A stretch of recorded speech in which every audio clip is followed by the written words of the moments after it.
la Sagrada Biblia, las Sagradas Escrituras.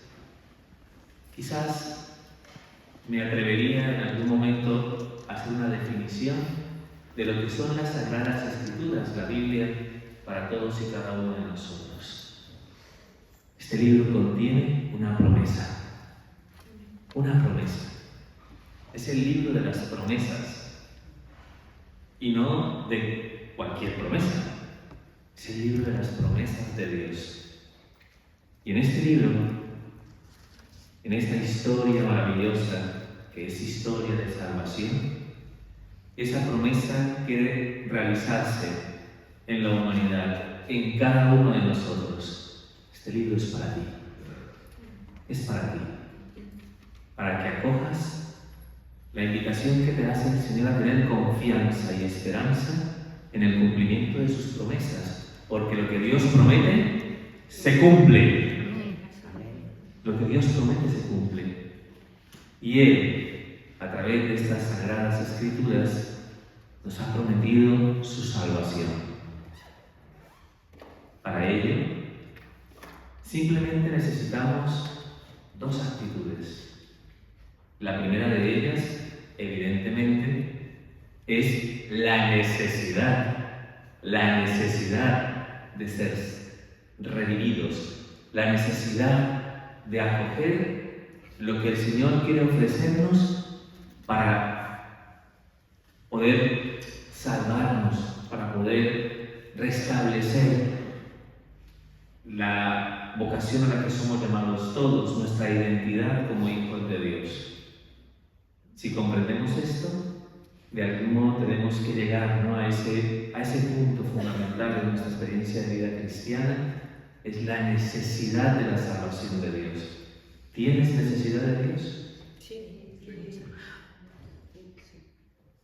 Pues no veo muy convencidos. Para mí es el cogollo de mi existencia. Tenemos necesidad de Dios.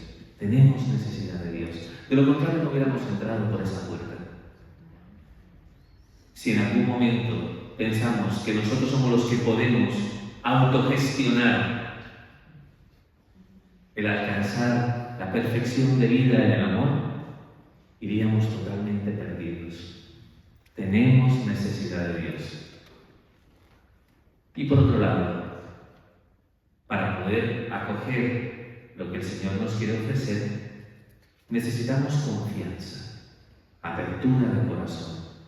Pero es importante fortalecer nuestra fe, porque las promesas de Dios son totalmente desconcertantes.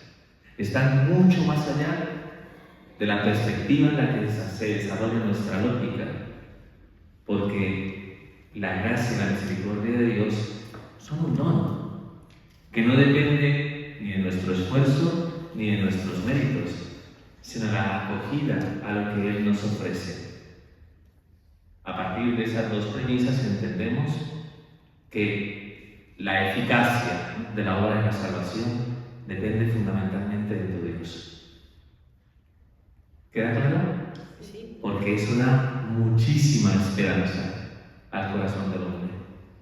Le abre un camino, evidentemente, un camino lleno de muchísima luz, en el que cualquiera de nosotros puede, aferrándose al cumplimiento de esa promesa, vencer cualquier oscuridad y cualquier tiniebla que se cierre delante de nuestros ojos.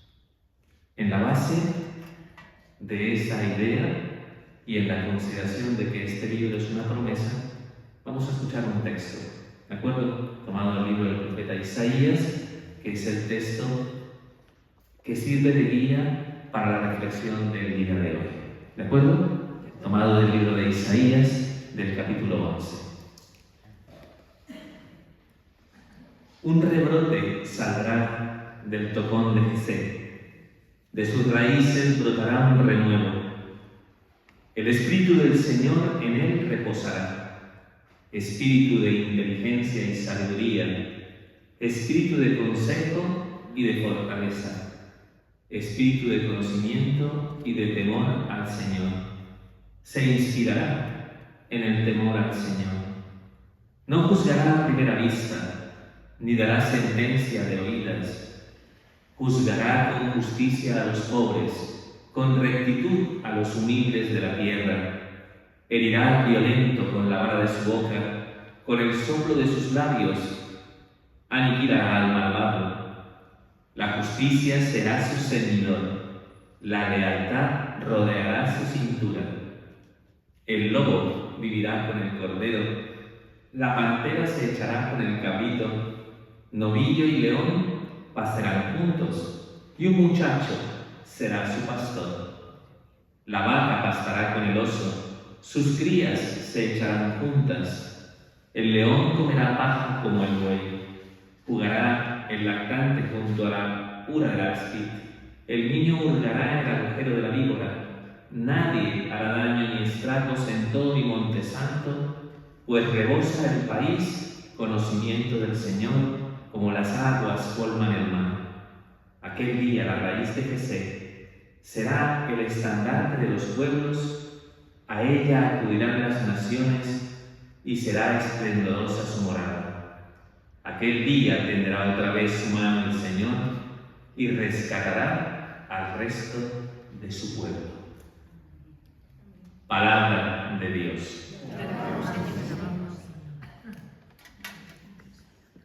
Queridos hermanos, las Sagradas Escrituras, cuando ponen de manifiesto la historia de la salvación, empezamos por reconocer, tal como nos lo sugieren las lecturas que venimos realizando en las ferias del tiempo ordinario estos días, porque venimos leyendo el libro del Génesis, nos vienen a decir que Dios, cuando nos creó, nos revistió a nosotros de una singular dignidad que no quiso compartir con los ángeles, sino con nosotros, con cada uno de nosotros, con los hombres. Quiso hacer al hombre partícipe de su propia vida y por esa razón nos creó a su imagen y semejanza. A su imagen y semejanza. Semejanza significa aquí algo profundo. Aquí todos somos semejantes porque participamos de la misma naturaleza. Si en algún momento el Señor nos crea a su imagen y semejanza, es porque nos ha dado a participar del misterio de su propia vida. ¿Y cómo lo ha hecho? ¿Cómo ha hecho ese prodigio de bendición para nosotros? Lo ha hecho a través, simbólicamente, en el libro del Génesis, a través de su aliento, de su ruaj, Nos dio a participar de su vida a través de su Espíritu. Y dice la palabra de Dios en el libro del Génesis que cuando el hombre recibió el hálito de Dios, adquirió vida. La verdadera vida de la que nos habla la palabra de Dios es aquella que nos une y establece una comunión con Dios. Una vida que evidentemente abarca la totalidad de nuestra condición personal. Somos cuerpo y alma, una unidad sustancial, pero que ha sido, ¿no?, esa realidad enriquecida a través de la presencia del Espíritu de Dios en nosotros. Y eso nos reviste de una dignidad extraordinaria, hasta el punto que los ángeles, al contemplar la vida de Dios en el hombre, se ponen a nuestro servicio. Salvo los rebeldes, que no quisieron servir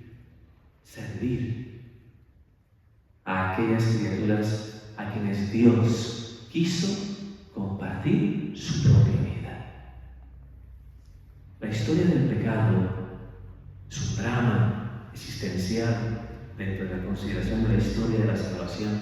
La historia del pecado es una historia donde precisamente el maligno enemigo de nuestras almas aparece en la historia de la humanidad para hacernos perder de vista la gran dignidad con la que que hemos sido revestidos, para que nos perdamos en la consideración de nosotros mismos. Su veneno ponzoñoso nos lleva en algún momento a prescindir de Dios en el desarrollo de nuestra vida.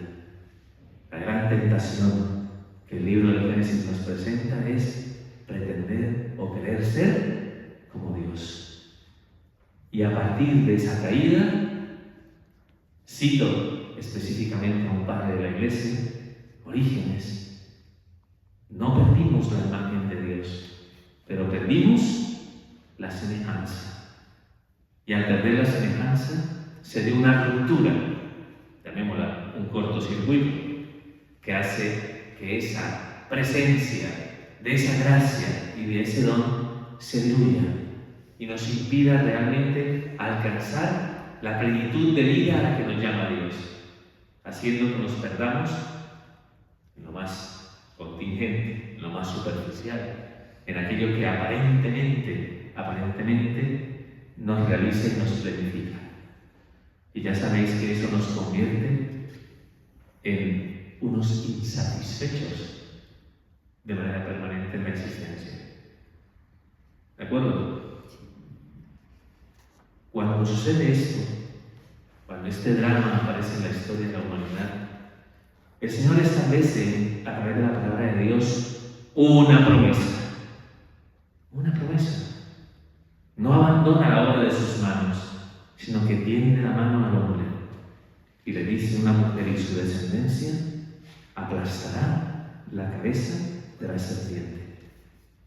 Una promesa que el Señor empieza a construir a través de la constitución de un pueblo, a través de una historia que nos lleva desde la realidad de los patriarcas hasta el acontecimiento de Cristo, a ver cómo Dios va entretejiendo en medio de nuestra propia historia humana, no desde fuera, sino desde dentro de nuestra propia historia.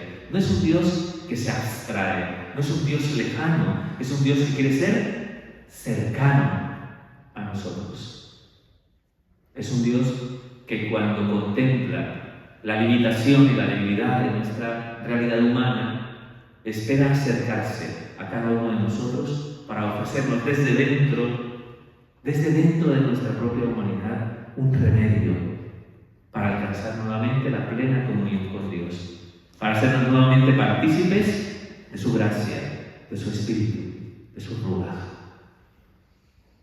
Dentro de ese conjunto de promesas hay unas que son fundamentales. La primera de ellas tiene que ver con Abraham. No nos vamos a entretener aquí con toda la historia sagrada, pero sabéis que Abraham se fía de la promesa de Dios. De una promesa que le hablaba de ¿qué? De una descendencia, como las arenas del mar, como las estrellas del cielo, una descendencia en la cual Dios quiere cifrar el cumplimiento de esa promesa a través de la cual quiere bendecir a su pueblo. Una promesa que nos va a llevar a través de múltiples personajes: Abraham, Isaac, Jacob, sus hijos, la constitución del pueblo, la esclavitud del Egipto, la salida del Éxodo para manifestar y establecer la antigua alianza en el monte Sinaí, la conquista de la tierra prometida, el tiempo de los jueces, la monarquía en Israel y el advenimiento de los profetas. Cada uno de esos hitos en la historia de la salvación lo que quiere es ir poco a poco ayudándonos a comprender que no somos nosotros, que de algún modo, haciendo alusión a lo que es la historia del pueblo de Israel, nos vemos limitados a la hora de satisfacer, de llevar a cabo el cumplimiento de la voluntad de Dios en nuestra vida. Por eso Dios establece unos principios fundamentales a través de los cuales se nos va a ofrecer esa gracia de la salvación. Y aquí encontramos en este texto de Isaías una de esas promesas, cuando nos habla de un vástago, de un retoño de Jesé. Hace alusión, evidentemente, a la tribu de Judá y específicamente a la monarquía de ¿quién? A la monarquía de David, el rey según el corazón de Dios, no como Samuel. David es el rey según el corazón de Dios. quien sacó de los apriscos y a quien le ofreció la posibilidad de alcanzar a través de su docilidad, pues, toda la majestuosidad que alcanzó el pueblo de Israel a través de su reinado. Natán le hizo una promesa a David: uno de tu descendencia estará siempre en el trono de Israel. Hay una promesa de un rey. Ya sabéis que la concepción de la monarquía, de la realeza, va ligada de algún modo a nuestra forma de entender nuestra relación con Dios. ¿De acuerdo? Dios es poco demócrata. ¿Qué quiere decir? Que en Dios hay una monarquía. Él pretende ser rey. Y nosotros correspondemos fundamentalmente, ¿no?, a esa iniciativa de Dios a través de nuestra docilidad y nuestro servicio. Somos súbditos de un reino. Lo siento por los que quieren anarquía, pero somos súbditos del reino de Dios. Pero es importante la consideración de esa promesa. Un vástago, un retorno de Jesé, de la tribu de Judá, uno de la familia de David, está llamado a reinar. Y a través de ese reino, a establecer el cumplimiento de esa promesa de la que hemos hablado y que atraviesa toda la historia sagrada.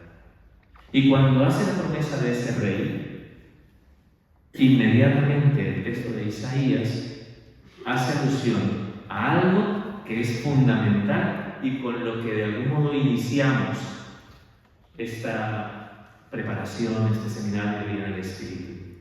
Y es que ese rey, sobre ese rey va a descansar el Espíritu del Señor.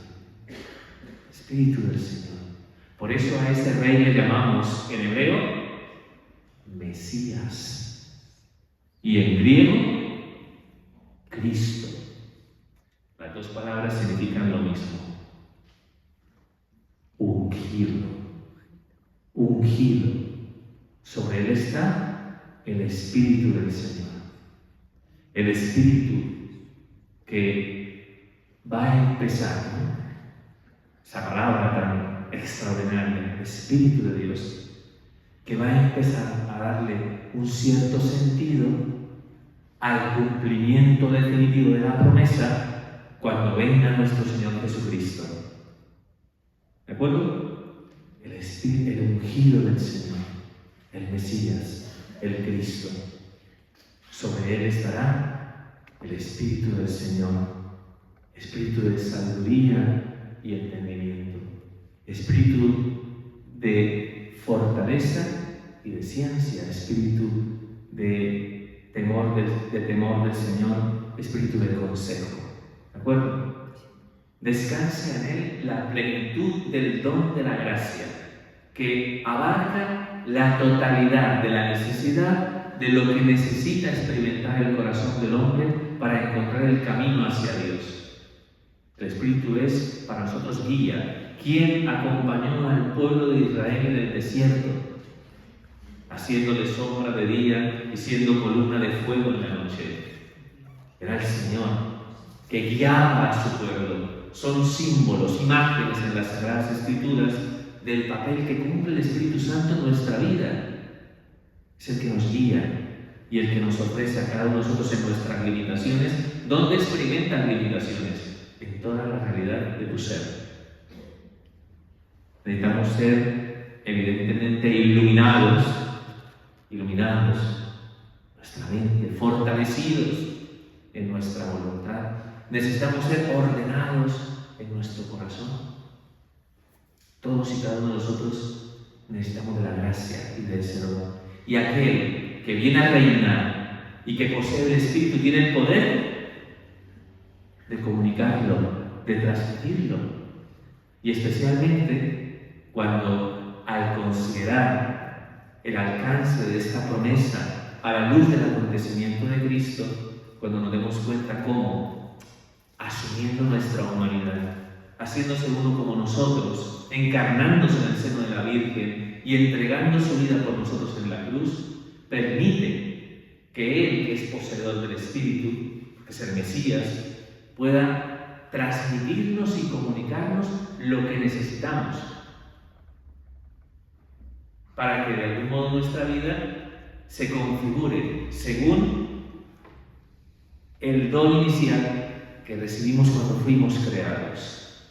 Y ya sabéis que esa es la promesa que hace el Señor antes de entregar su vida por nosotros. ¿Qué es lo que nos anuncia? La venida del Espíritu.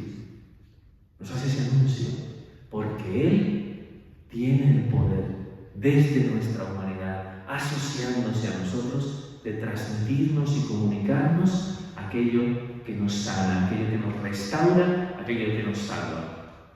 ¿Será importante?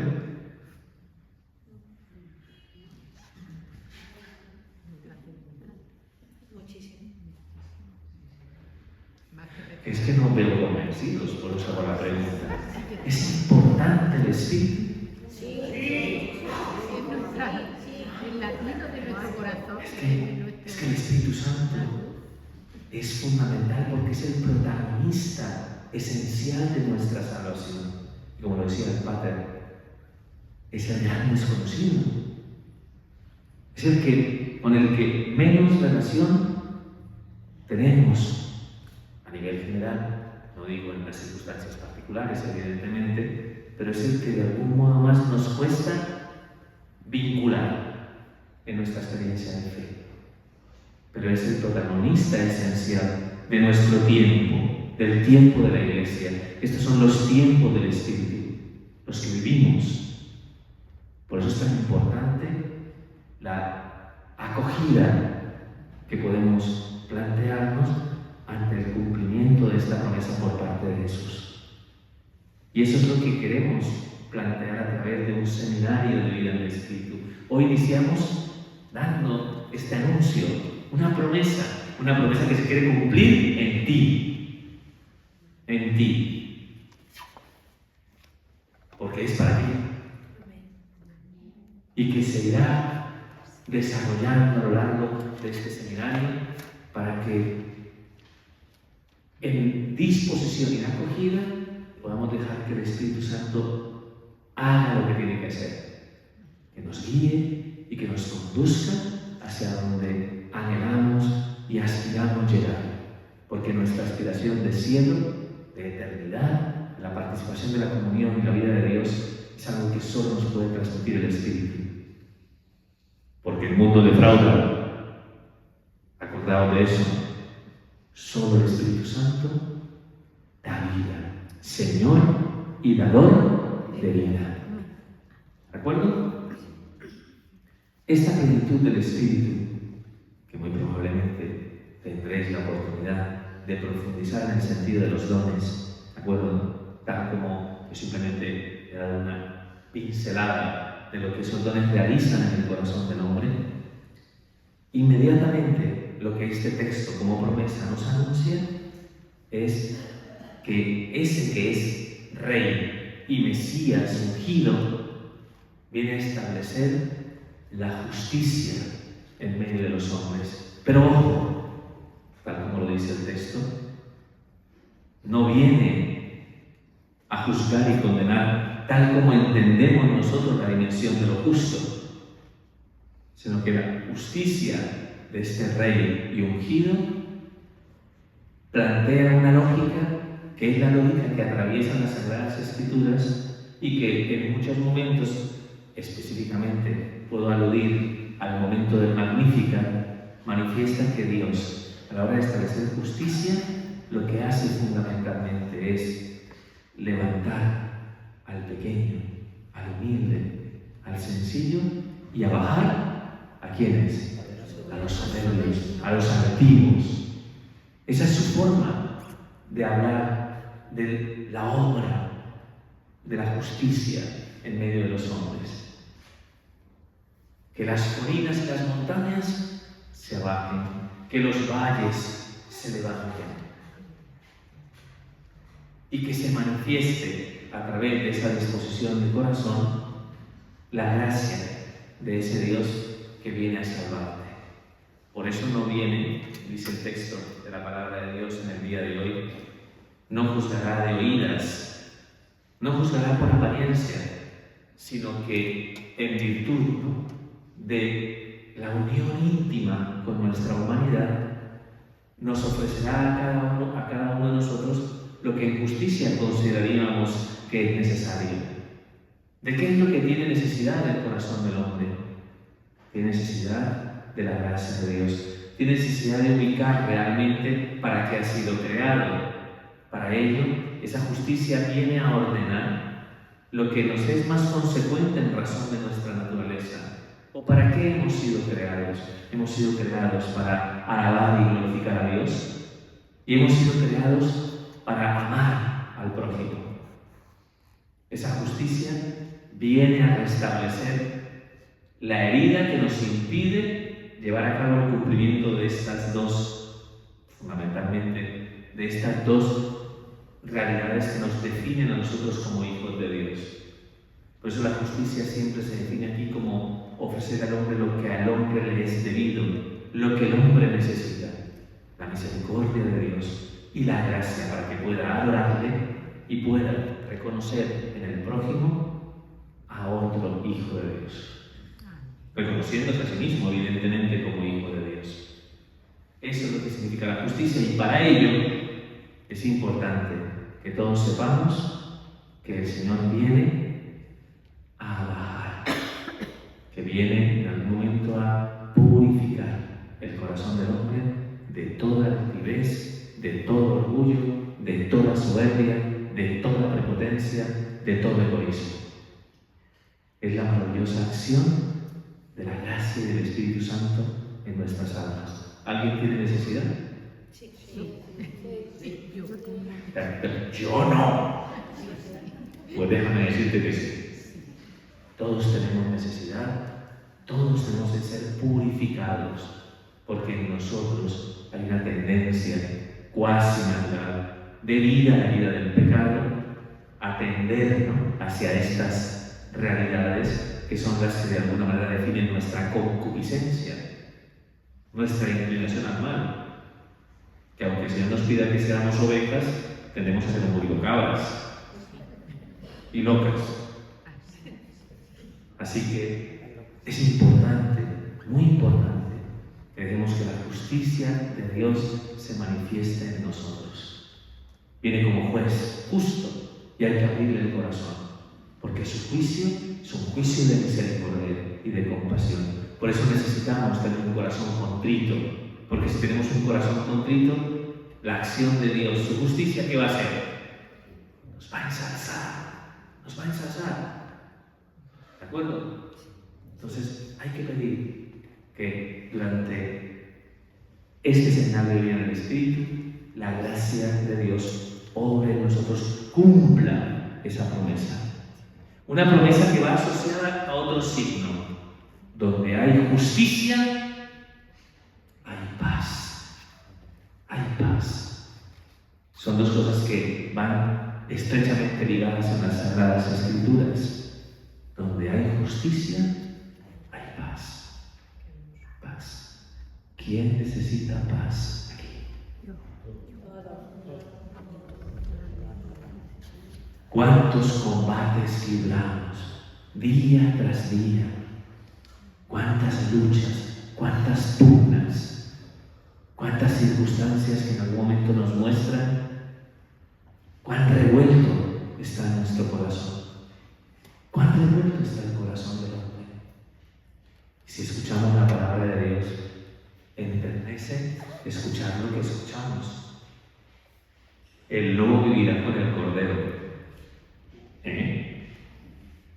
El lobo vivirá con el cordero. La pantera se echará con el cabrito. El novillo y el león pasearán juntos. La vaca pastará con el oso y sus crías se echarán juntas. El león comerá paja como el buey. Cuando estamos escuchando cada una de estas imágenes que nos presenta la palabra de Dios, ¿qué podríamos decir? ¿Son cosas que son muy normales? No, porque en cada una de esas realidades, ¿qué se da? Una tensión que normalmente, vamos a decirlo así, se reviste, ¿no?, de una cierta violencia. Porque ¿qué haría, si empezamos con la primera, qué haría un lobo al lado de un cordero?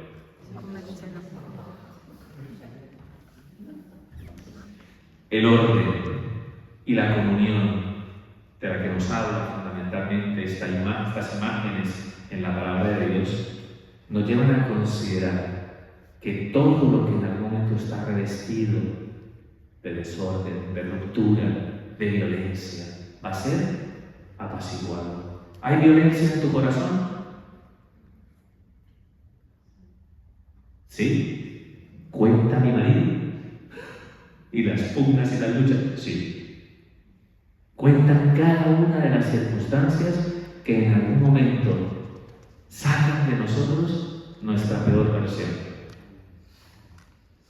Lo que lleva a que en algún momento tengamos una cierta irascibilidad, una sensibilidad exacerbada o quizás una tristeza desesperanzada.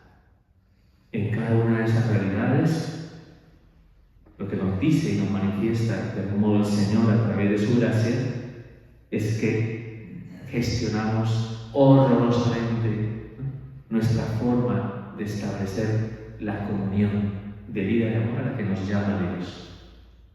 ¿Quién es el Señor de la unidad consumada, del amor y por tanto de la paz? El Espíritu. Y lo dice la palabra. El Espíritu de Dios es el Señor de la unidad consumada en Dios y en nosotros, en nuestro corazón. Sin el Espíritu hay contrariedad, hay lucha, hay pugna. Solo el Espíritu Santo es mensajero de paz para el corazón del hombre, porque nos sitúa adecuadamente ante lo que es conforme a la lógica de Dios. Por eso nos ayuda dándole a nuestro conocimiento, a nuestra cabeza, ¿no?, una sabiduría que es completamente distinta a la de los hombres. Nos ofrece una fortaleza que no es humana, que en sí es divina, y nos colma de un amor que ninguna criatura, que ninguna realidad de este mundo podría de ninguna manera llenar el corazón. Solo así el hombre puede conseguir la paz que anhela, la paz de la que nos habla el Señor.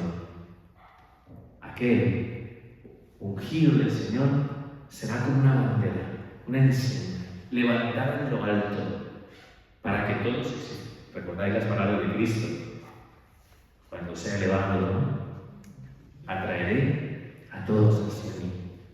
Su entrega, su amor, el fruto de su entrega y de su amor, que es el Espíritu, son los que ahora se convierten en enseña, en bandera, para que toda la Iglesia, todos y cada uno de nosotros vayamos por el camino que el Señor nos señala y nos indica.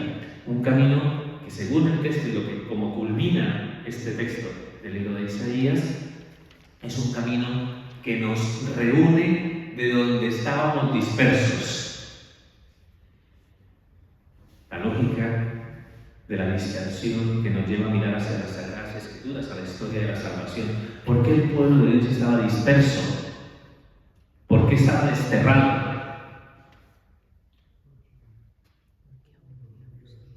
Por su pecado. Habían sido de alguna manera, digamos, distanciados de la tierra de la promesa. Y sin embargo, la promesa de Dios es: los voy a reunir de todos los lugares para establecer mi reino, para hacer de Jerusalén, de la ciudad santa, un lugar de refugio, de consuelo, de fortaleza y de paz. Esa promesa, que alcanza un cumplimiento mucho más amplio en la dimensión de la vida cristiana, nos recuerda que el pecado nos dispersa, nos impide reconocer cuál es el camino hacia nuestra verdadera Jerusalén. ¿Cuál sería? La de arriba, la celeste. Y hace que en algún momento nuestros pasos, en lugar de ser pasos que nos lleven perdidos, ¿no?, en medio de este mundo, alcancen realmente aquello para lo que hemos sido creados, para la gloria de Dios. Esa promesa aquí, esa promesa se anuncia como una promesa eficaz y que se cumple. La cuestión es si estamos dispuestos a acoger y a recibir de parte de Dios todo lo necesario para que esa promesa se cumpla en nosotros. Y así, de esa manera, también nosotros seremos recogidos de todas y cada una de esas realidades que nos tienen atados, esclavos, donde perdemos, ¿no? O nos mostramos incapaces de reconocer cuál es la vocación a que Dios nos llama, cuál es el sentido de la vida, qué es lo que es conforme a sus planes, lo que ayuda a que en algún momento alcancemos esa serenidad y esa confianza que es propia de quien se deja conducir, de quien se deja guiar, de quien se deja en algún momento amar. Y es la misión que tiene el Espíritu. Así que este texto de Isaías que hemos leído en el día de hoy, un texto que atraviesa evidentemente toda la historia del pueblo de Israel, desde los profetas hasta el acontecimiento de Cristo, ilumine hoy nuestra vida y nos lleve a suplicar y a pedir que podamos acoger y recibir ese Espíritu en nuestro corazón. ¿De acuerdo? Muy bien, pues pedimos esa gracia especial y nos encomendamos al Señor, al Rey Mesías Salvador, que obre en nosotros este maravilloso prodigio. Cuando Él anunció en la celebración de la última cena la venida del Paráclito, la venida del Espíritu, quiso de alguna manera alimentar la esperanza de los apóstoles y con ello la esperanza de la Iglesia, para que nunca decaiga el ánimo y para que nunca perdamos la esperanza, para que sepamos que realmente el Espíritu Santo puede hacer lo que para nosotros es imposible. Así que, hermanos, hacemos esa súplica a lo largo de todo este seminario de vida del Espíritu. Ven, Espíritu Santo, ven y haz los prodigios que Dios ha prometido. Gloria al Padre, al Hijo y al Espíritu Santo. Como era en el principio, ahora y siempre, por los siglos de los siglos. Amén.